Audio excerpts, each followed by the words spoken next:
Hey guys, welcome back. James here again with you. And today I got my Mason line set up. If you haven't seen the video on STKO, showed that the perpendicular or squareness of your target versus your muzzle at a given range.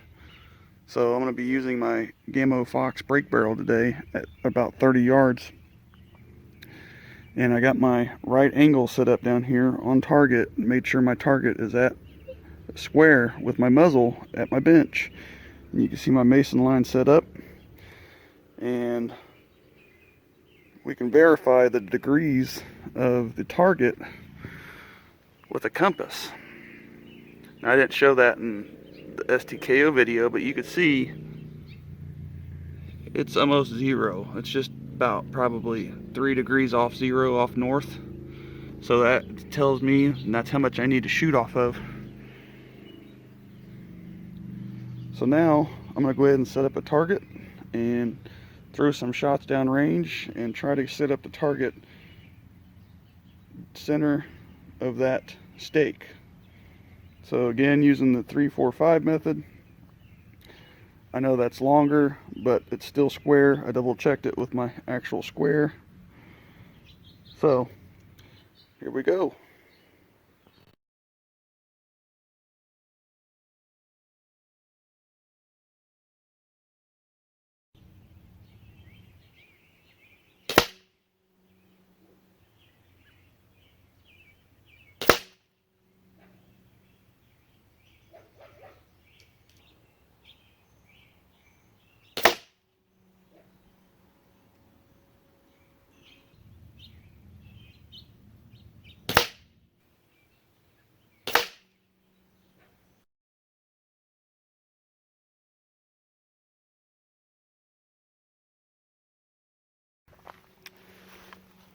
Well, as you can see there, guys, that's definitely some good shooting. 5 shots with the artillery hold.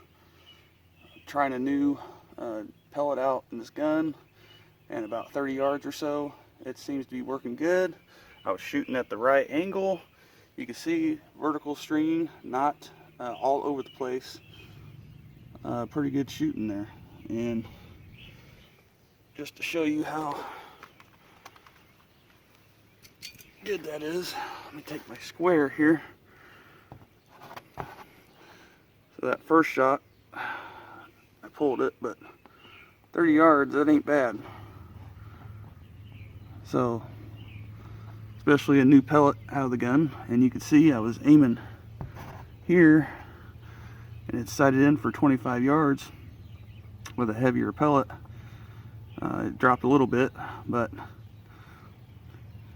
you can see I'm pretty well centered though. That's the point. So I'm going to do another little experiment. I'm going to turn the target, which a lot of people asked about that. If I turn the target to prove my point, would it actually put a clean cut hole or make an oval shape in the target? So I'm going to do that real quick and I'll be right back.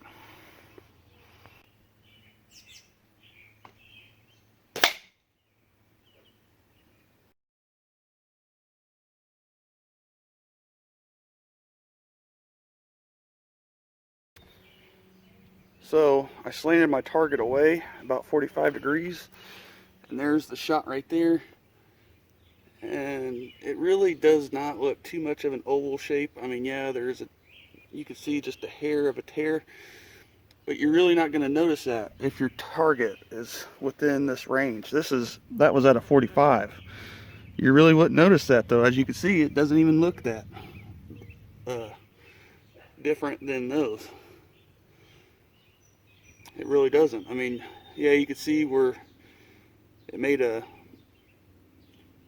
just a slight oval, but that's at a 45-degree angle. I mean, so, well, everybody, I hope you enjoyed the video. I hope you enjoyed some good shooting with the Gammo brake barrel Fox Swarm. Using a heavier pellet, which really isn't that significant. Point of the video is just showing, you know, why that theory that I proposed on STKO makes a huge difference downrange, and especially with air guns, because they're more short range than anything and they have a higher trajectory. or I should say more trajectory than a bullet.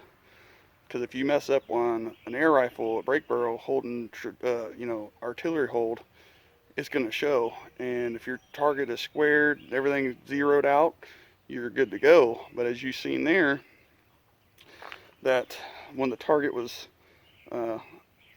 slanted away, when I was aiming to the crosshair, it was more towards the left of the crosshair than where I aimed at previously. So it's because the way it's angled. So depending on where you're shooting or the point of impact, it could be closer or farther distance that the pellet has to travel, or projectile. And it's not by much, don't get me wrong, it's not like it's, a mile or whatever, but it's still a difference. And if you're not square to begin with, up in your shoulder, bringing the gun up every time, it's consistently in the same spot, and you're trying to shoot at an angle like that out of your shoulder, it's going to make a big difference no matter what it is, whether it's, air rifle or a firearm that shoots a bullet. So anyways, I just wanted to share that take on this, and I hope you guys try this out. Again, did a mason line, squared my target up, squared it all the way out to my bench, and then for assurance, I went off of degrees, and we can measure X and Y, which is your cant and tilt, but to measure slant, and that's what that degrees is to your target, the compass is your best friend. So as always, guys, I hope you get something from this video. And that group at 30 yards, I'm really happy about that. Just vertical string, that's nothing to worry about. That could have been me, because they were all in perfect line up and down. That's nothing. As long as it's up and down like that, I'm fine with it. But if it was all over the place, so basically the gun was just coming back higher and higher or whatever. But anyways, thanks again for watching, and we'll see you on the next one, guys.